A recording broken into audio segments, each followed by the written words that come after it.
Hello, this is Michael Gatorno with Senior Marketing Specialist in SMS University. And today we're going to look at AEP cross-selling. Increase your sales without increasing your marketing efforts. Now today we're going to cover optional coverage for Medicare Advantage beneficiaries, but this method can be used on multiple different products. Now, of course, cross-selling equals more sales with less effort.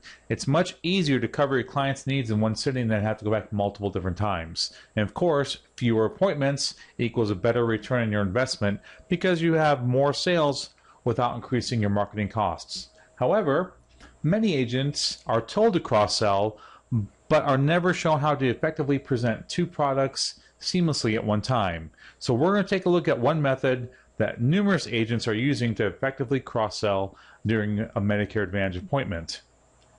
Now, this is to tell one story while presenting two solutions. So you want to blend the story of the two products and how they work seamlessly throughout the presentation rather than try and break it up on one story to the other. Because if you try and sell or try and tell two separate stories, it may confuse the client. They may not see how the two products work together, or it just may turn them off to think that you're just trying to sell them more stuff or more than they asked for.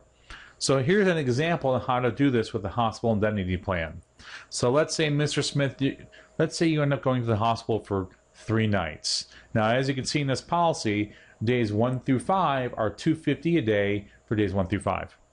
So you're going to have a $750 bill to be in the hospital for 3 nights. But what we can do is we can add a secondary payer source to this, and they're going to actually pay you the deductible or the copays when you go to the hospital, essentially eliminating that hospital bill. And in fact, we may be structured to where you may actually get a little extra money left over to help pay for any additional meds or maybe some rehabilitation that may come after that hospitalization.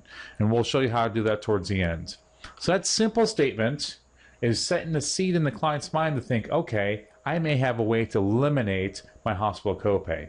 And we're going to continue this process throughout the summary benefits, covering any and all copays that will be eliminated with the hospital indemnity plan.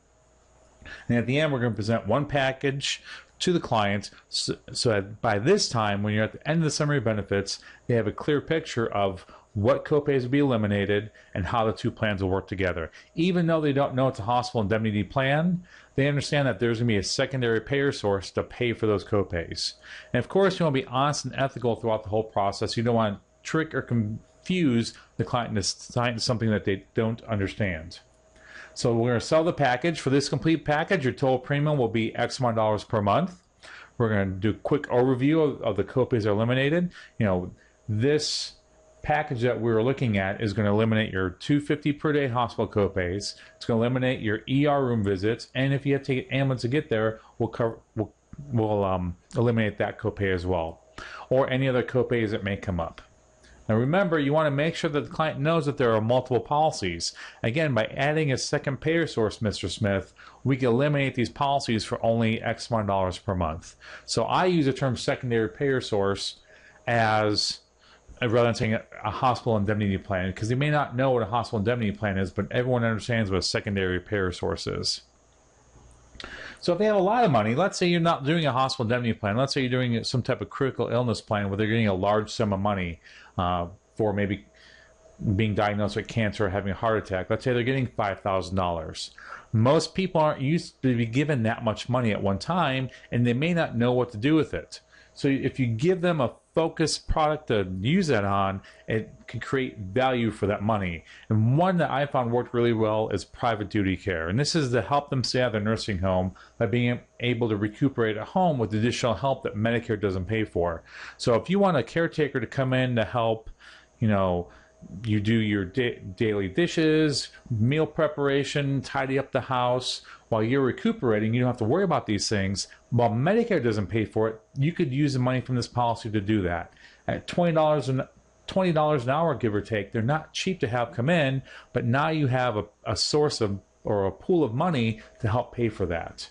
So they can come in a couple times a week, they can come in every day. It's up to you, whatever your schedule dictates. You know, if you have children, they're busy working, they may not be able to come in, etc. So if you give them some focused things to use the money on, it creates value for that money, and it may think, yeah, I want that extra help if I come home, and this is how I'm going to get it. Of course, extra drug copays, other miscellaneous expenses. But again, I am a big fan of the private duty care. Scope of appointment, while we're going through all this, of course, now our scope of appointment say hospital indemnity products. Most people don't know what that is. Just check it for them and go into the secondary payer source. Of course, when you're presenting the application for that plan, say our second payer source is called a hospital indemnity plan. It'll help eliminate those copays we talked about. Nice and simple. Of course, keep a copy on file per CMS, but the indemnity carrier will probably not need a copy. It'll just go to the Medicare Advantage carrier. So in review, we're going to practice this at home, blending the story, make sure it's seamless. So, practice to your spouse, your significant other, your pet, your fish, whatever you want to present to. Just make sure that it starts to blend smoothly. Make sure you're clear that there are two policies at the end, especially if they're not clear on that. They may think that it's all underneath one umbrella, and they'll be upset when they have a different carrier in there. So if you have questions, you can visit SMSU Idea Exchange to ask. We do appreciate you watching this today. Again, visit SMSU for more information on specific situations. We'll have case studies built there, so you can see if you have a client that fits a certain criteria, how and what product would be most effective there.